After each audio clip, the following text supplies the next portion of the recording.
Okay, everybody, we're going to give this another whirl. My name is Rick, and I'm the district manager for Eye Hortilux.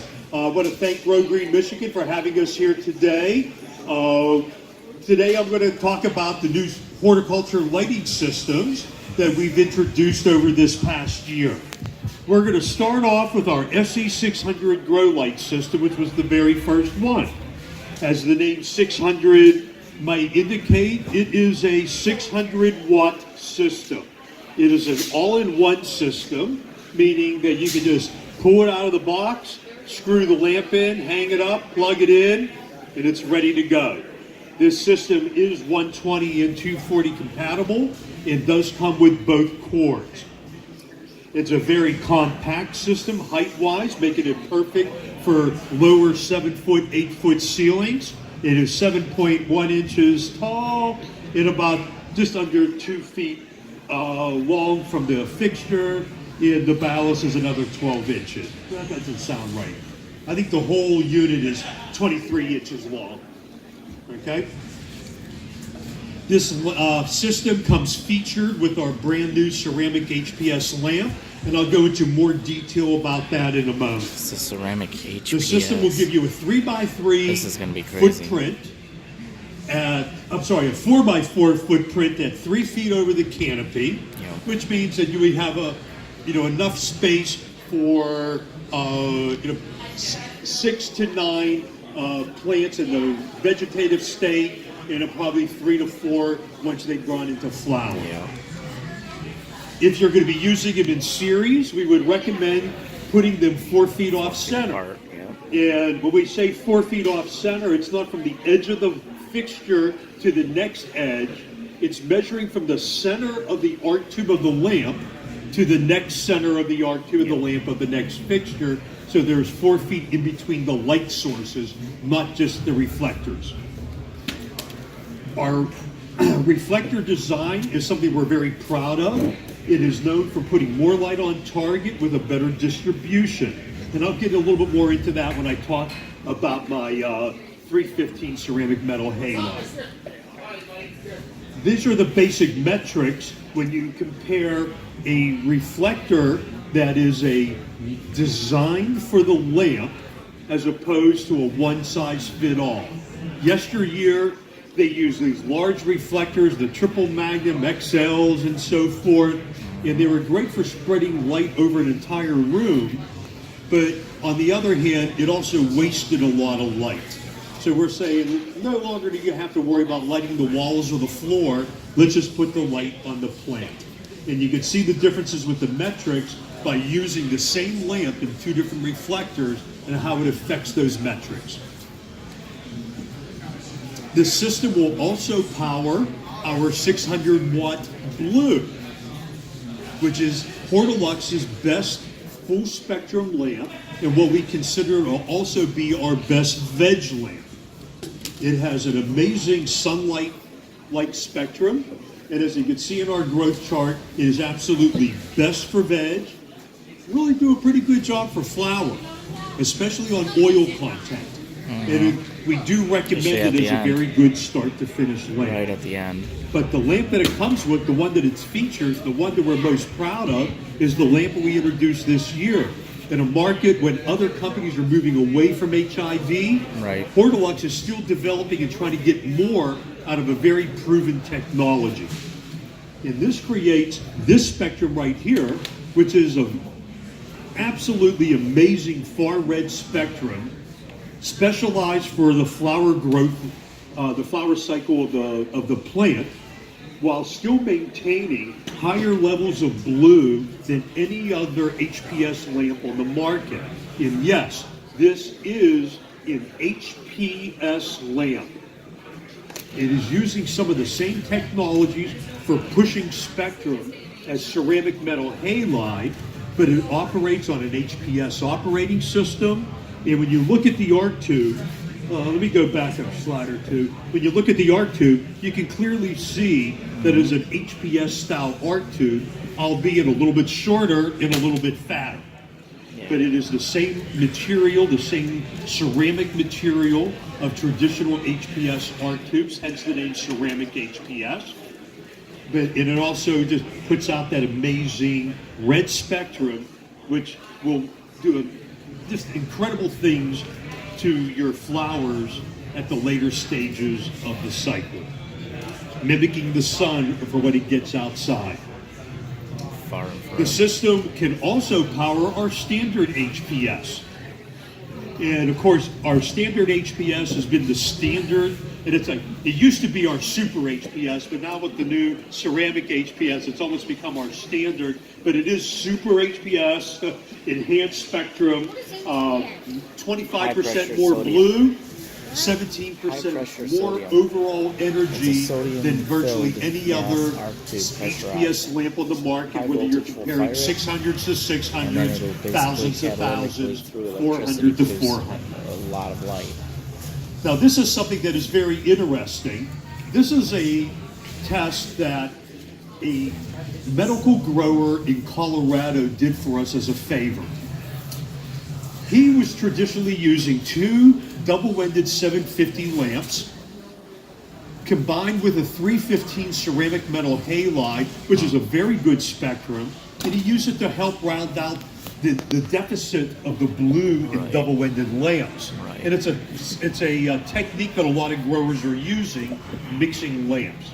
kind of like He adding a compared it dashboard to our pink LEDs. SE600s. I am told that all the systems were brand new out of the box, side by side in adjacent tents or rooms. The exact same nutrient schedule, watering schedule, everything else. The only thing different were the light sources. And I think you can see when you look up here versus over here, the dramatic differences that just a better spectrum, that far red, is doing to the quality of the plant. 24.6, 15.8. This particular grow was totally amazed, and of course they're planning on switching over, and as they start to upgrade equipment in their rooms, they'll be moving over to this to provide a much higher quality of product to their customer base and to their patients. Okay? This is the basic metric. So as far as the amperage, we always recommend 240 volts if you can do it. Look at the difference of the amperage when run 120 versus 240.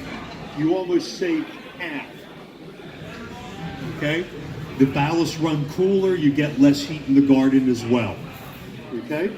Weight-wise, 17 pounds. Any other questions on our SE600? Good? Okay, we'll go to the next one. This is our ceramic metal halide 315 system, and it looks like this. Very compact, and of course it comes with our brand new ceramic metal halide lamp, made in the USA. Very compact, one of the most compact vertical 315 systems in the market at just over 10.5 inches high. Perfect for the low ceilings in the basements. This will give you that 3x3 footprint over a 3 foot over your canopy.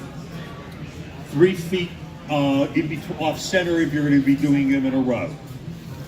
Once again, our superior reflector design for more light on target. In this picture really sheds a light on what we're doing with reflectivity. You look at the top picture, and it's a very, very smooth light output.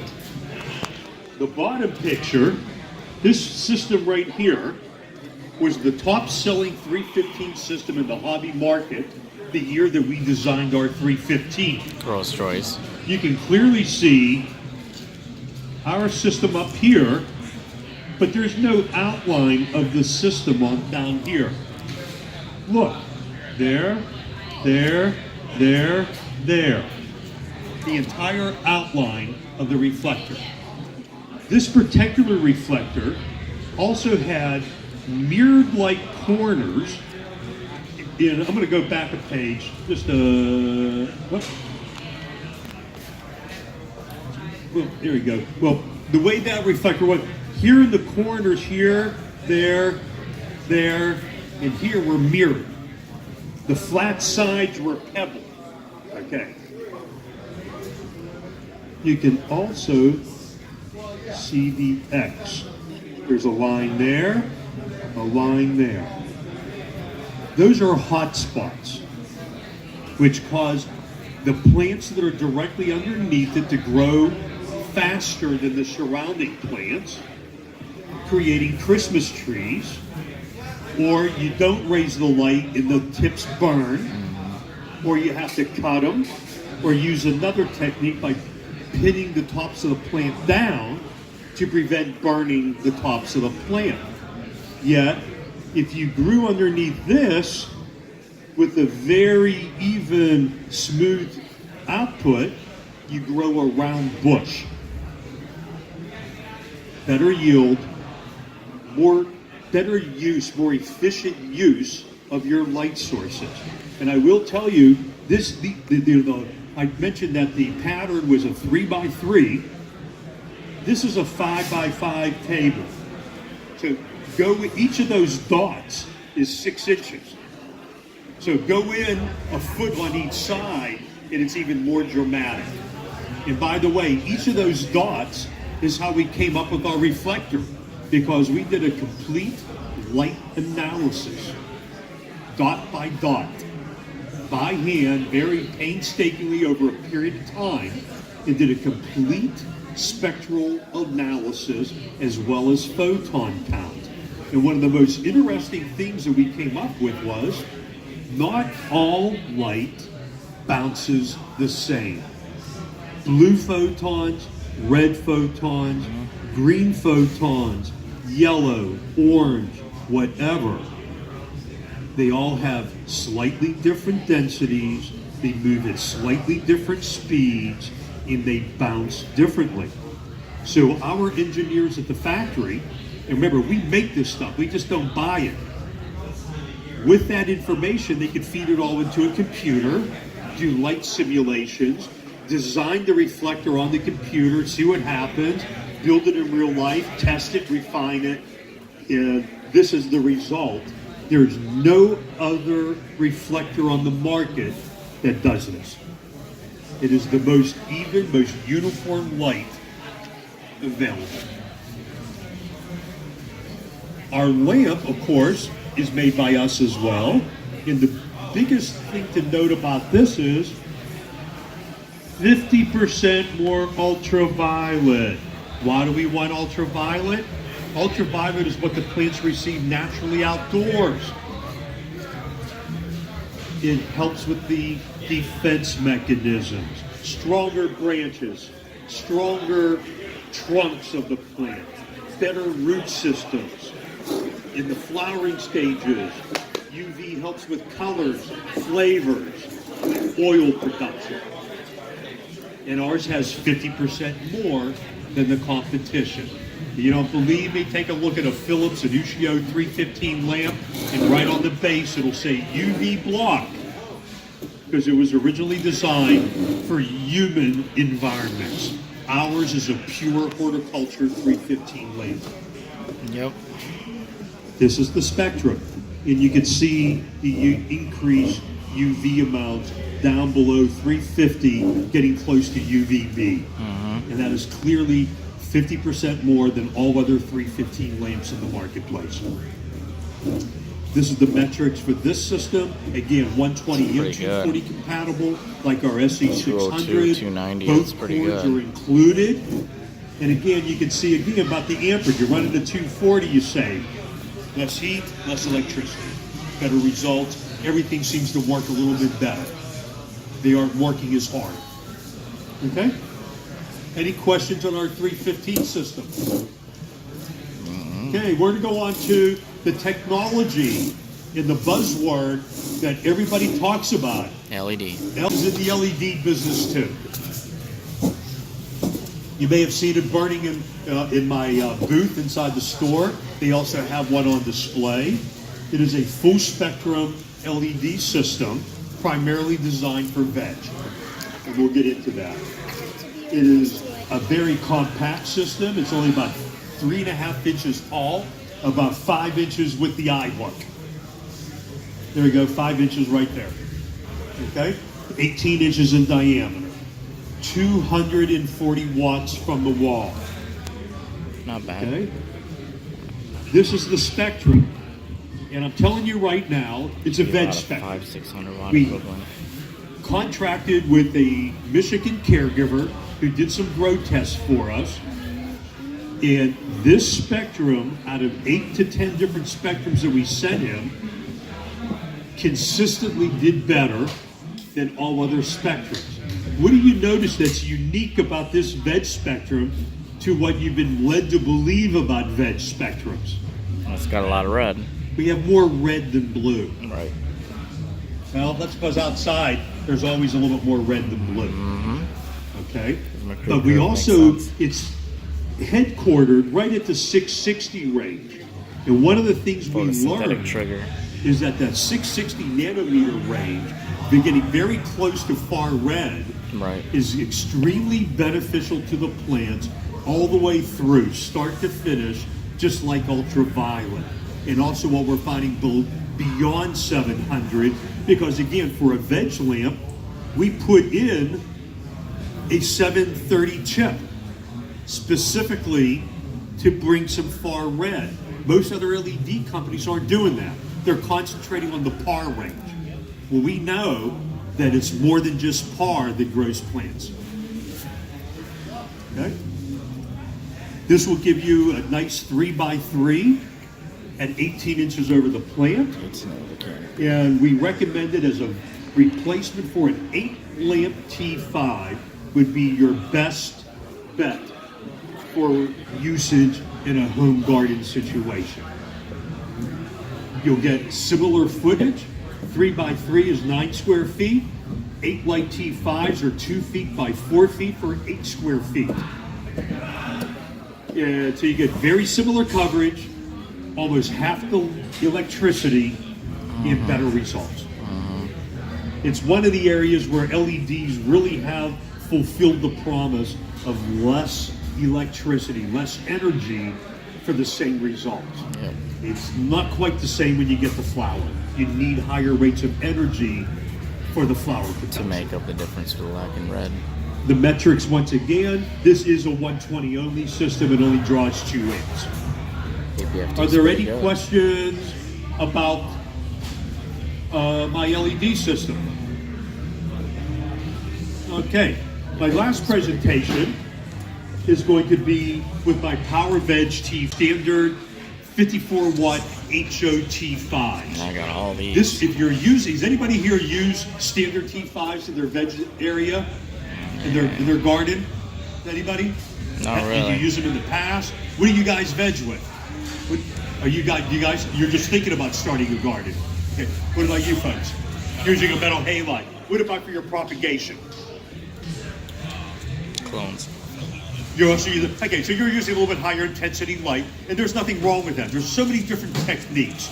And this is, when you're growing indoors and trying to replicate the nature, in many ways there's different ways of skinning a cat. And again, it's just understanding the tools you're using so you can use them to the best effect. Okay. Well, a lot of folks, in order to save energy, will use the very early veg and sometimes all the way through to flower with T5s. Okay. There's usually enough energy. Let's go into the spectrum over here is a standard T5. This is my PowerVeg. Okay. You'll look at my PowerVeg, you'll see that it's considerably different. Here we have a hole here, and a hole there, and a hole there, huge peaks, no UV. We have a lot of UV and no holes, just a nice smooth full spectrum. Okay? So when we first introduced this product 3 years ago, we were telling people, blend these 50%, 50%. In an 8-light fixture, just take out 4 and put 4 of ours in and see amazing results, primarily from the UV, plus our spectrum here fills in there where you're missing, fills in there where you're missing, fills in there, adds here, gives you some far red. So the blend works very, very, very well, and I highly recommend it. T5s are a very forgiving way to grow, especially for beginners. It's hard to burn a plant with T5s. It's hard to burn yourself with T5s.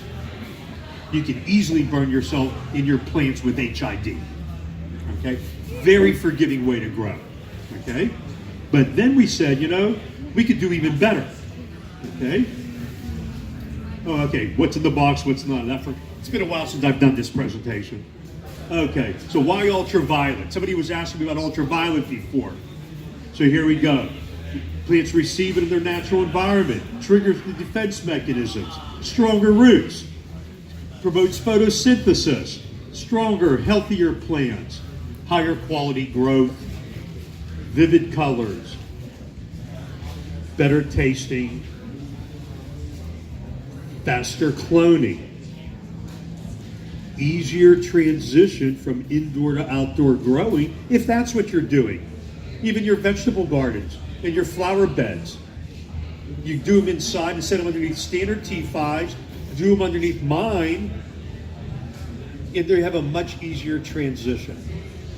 Why? Because you're closer to the outside. You don't get the shock of the UV. Okay? So, how do we do better than that? Well, we start honing in on specific wavelengths and get rid of the standard T5s and then start building on a spectrum specific to a cycle of a plant, such as a veg spectrum.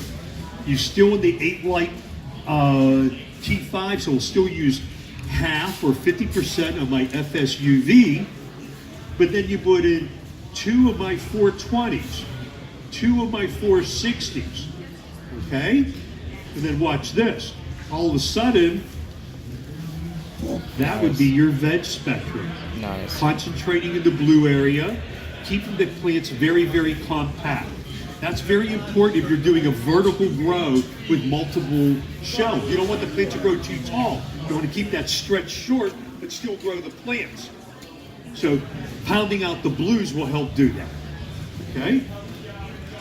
We can also do a flower spectrum.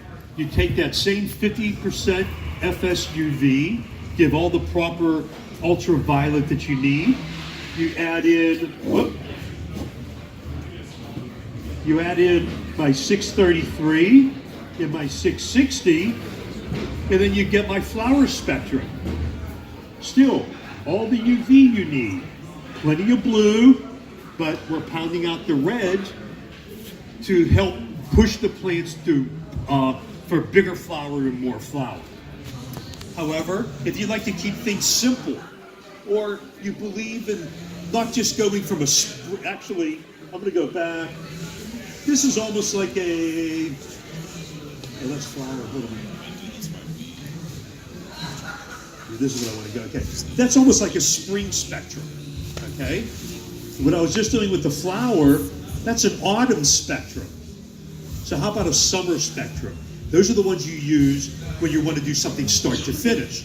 One spectrum all the way through, you'll choose a midsummer sun spectrum. Okay? And so that would be this.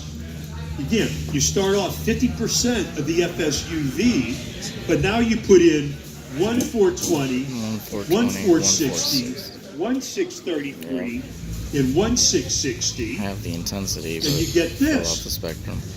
A nice balanced spectrum with Nice. lots of UV, a balanced blue-red, It's still nothing pretty missing intense, in the too. middle. A little bit of a dip, but a nice peak there to balance. And that's lumens. It really doesn't make a difference if it's a 520, 540, 560. They all pretty much react to the plant pretty much the same. But you're getting the blues that you need, you're getting the reds, you're getting the far red. So for a beginner, this might be a very nice way to start. We have this set up. It's shown, if you go into the lighting area, they have one of these shown already lit up. The colors are bright blue, deep purple, red, and peach. It's not like kinda, it is. Because you look back at the spectrums, we're not producing anything but blue. This one's like a violet. This one's like a tealish blue. This one's peach because it has some orange in it. This one's deep red because it's almost all red.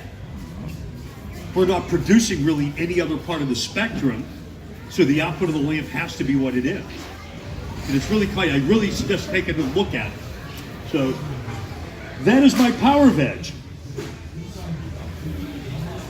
And as you can see here, when you grab my catalogs, we show you the formulas right in the catalog, and we have both 4 light and 8 light formulas for you. So if you're starting off with just a little 4 lamper, we show you exactly how to do it. Okay? Here are a couple plants that were grown underneath PowerVeg to show what ultraviolet has done. This was done at a store that's a customer of ours near our plant, and he absolutely loved it. This guy enters all the contests for African violets and the various exotic plants. He has a wall full of ribbons. You know, Marco Gennaro. Okay? So what he's told me was, when you look at this jade plant, the old growth down here, there's no red edging on the petals. You look at the new growth that happened after he put in the PowerVeg, and they all have the red edging, as he told me they're supposed to have in their natural environment. It's the UV that brings it out. So if you have a jade plant at home, and you take it out on the porch in the summer and bring it in the winter, you go home and expect it. You're gonna have layers. There'll be a layer that'll have red striping, and a layer that won't, and a layer that will, and a layer that won't. It's a jade. It should be bringing out the jade. This is an colors. African violet, which is his favorite plant to grow. He has a wall full of ribbons. And what he told me was that the striping in the flowers, he said, when you're grown indoors, that extra white doesn't seem to come out. The flowers are almost always purple. And again, depending on the variety and the color of the flower. He said this striping that he saw here was the closest he's ever seen to African violets grown indoors. Now, you know, in my print on this photo, you look down below, you also start to see buds forming down below. And that was one of the other, he said, if you're grow African violets and you get 3 or 4 flowers, you've done really, really good. And you count them here, there's 1, 2, 3, 4, 5, 6, 7. And they say, and you're looking for the other buds when you get up close. There's like 8, 10, 12. He goes, it's almost unheard of. So he's continuing to win ribbons when he goes to the shows, and he continues to help his customers and his stores understand the benefits of ultraviolet, because it's just what we're doing. Remember, what we are, let's think about that for a second. We are growing indoors with the absence of natural light. Another word for that is controlled environmental agriculture, where we are controlling all aspects of the environment to the plants. God, so to speak. Okay? So the closer you get to that outdoor environment, the greater the chances of your success, and the greater the chance for your plants to have high quality. And I always suggest, if you have friends that are experienced growers, they're going to start telling you all kinds of tricks, ways to trick the plants to do this, to do that. And they're right, you can do that. But if you're a beginner grower, learn how to grow the plants naturally. Understand the plant. I'll get to you, I promise. No, it's not a problem. And learn step by step what over-watering does or over-fertilizing does. Under-fertilizing, underwater, too much light, not enough light. The light's too close to the plants, not close enough. Learn all that. That way you can spot things with your eyes when things aren't going right and correct them early. Also, when you go to make corrections or changes, if you're a new grower, even if you're an experienced grower, one at a time. You change one aspect of the garden at a time. and you wait to see the results. You do 3 things, something happens. Something good, something bad. Which one did which? You got to go back to ground zero. Start over again. How many? 1 at a time.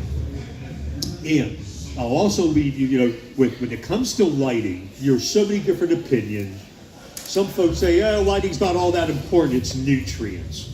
I guarantee you, I know every single one of these nutrient reps from every one of these tents out here. And I know if you were to ask them, I just don't want to spend money on good lights. Will your nutrients fix my bad light? I'd rather just put money into newts. They'll say, sure, man, buy all the newts you want, man. Go at it. But in reality, if you really ask them, they're going to say, no, man, it begins with the light. Okay? And once you have good, strong light and the right light and you got the growth, then the nutrients matter. Absolutely. But not before the light. So if you're not getting the results you're looking for, the very first thing to look at is your light source. I'll order the lamps. Yes, you need to replace them about once a year. Some folks do it more often. The light degrades. The spectral quality that you pay for starts to degrade, like the soles on your shoe, your tires, your tread on your tires in your car. It happens so slowly, you don't notice the car getting slipperier because it happens so slowly. So it's the same thing with the spectrum. It degrades so slowly, you forget that the last grow was growing faster, unless you take very careful notes. Okay? So, replace the lamps, clean the reflectors after every time you change the lamps, and you'll be well on your way to having success in your indoor gardens. Any questions from anybody? Nope. Okay. Hey, thank you very much. I'll be at my booth for the rest of the day. I'd like to thank Tony here at Grow Green Michigan. He puts on the best customer appreciation day in the state, bar none. Thank you, Tony. Great partners like you, Rick. Oh boy, he's laying it on thick. All right, did we do the last of the raffles, Rick?